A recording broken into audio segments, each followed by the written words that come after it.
and merry meet everyone. Thank you so much for joining me. If you're new here, welcome. If you're returning, well, oh my goodness, it's so nice to have you guys back.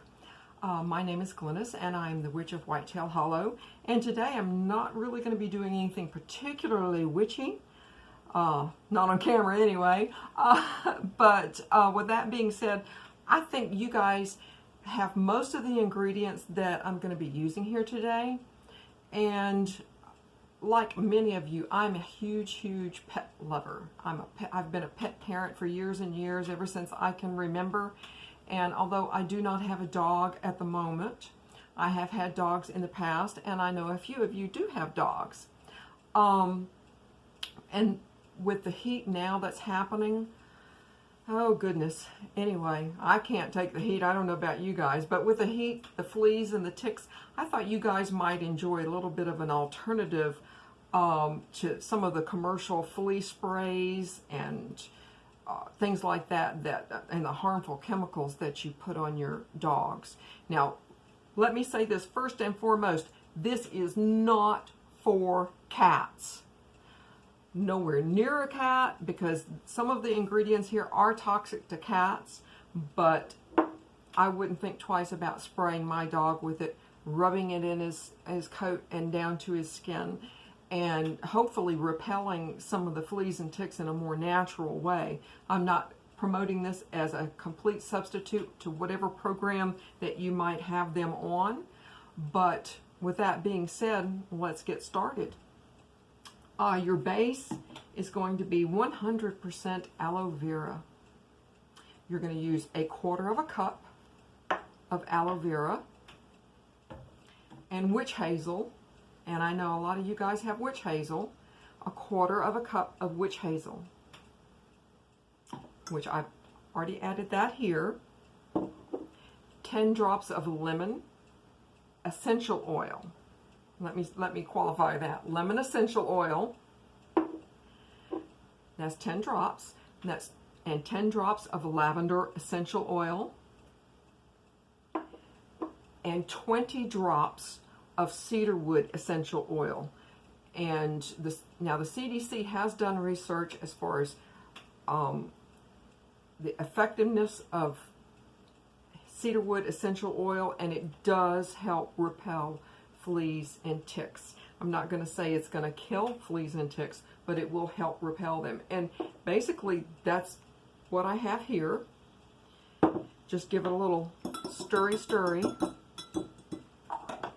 And although I typically, something with essential oils like this, I typically would prefer to use in a glass spray bottle. But with that being said, I didn't have any kicking around, and I shopped yesterday looking for them, but I found a good alternative. And what I'm going to do is I actually bought several of these, and had I known I needed a blue one, yeah, you know what, girl, I had to say that. But anyway, what I'm going to do is I have a neighbor that's across the street from Whitetail Hollow, and he has a little dog, and who goes outside, unfortunately, regularly.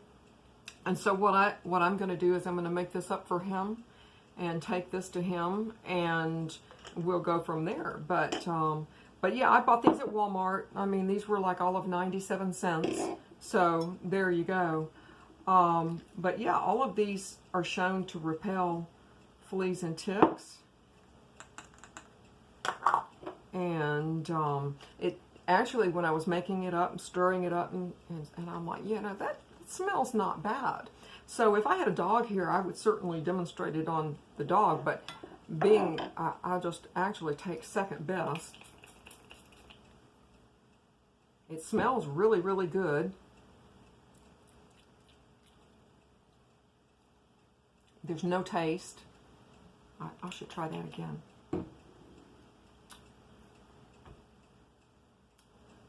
No, there's no taste at all. But it smells really awesome. So, you know, I just thought I'd throw that out there. This is not my recipe. This is a veterinarian's recipe. So I can't really take credit for it, but I always promote using something a little bit more natural for your pets. But again, don't use this on cats. I can't stress that enough. So this flea spray, it has 40 drops in total, this recipe here, of essential oils, which is 2 mils. This is diluted in 120 mils of fluid, which is your aloe vera and your witch hazel. So this breaks down to 1.6%, not just in this one, but in the whole kit and caboodle of essential oils. Okay, so if you guys want to follow me the next day or two and see if, well, does she get ill? What happens to her? But there's no taste. There's just, I'm not tasting anything. I can smell it for sure, and it smells really, really quite nice.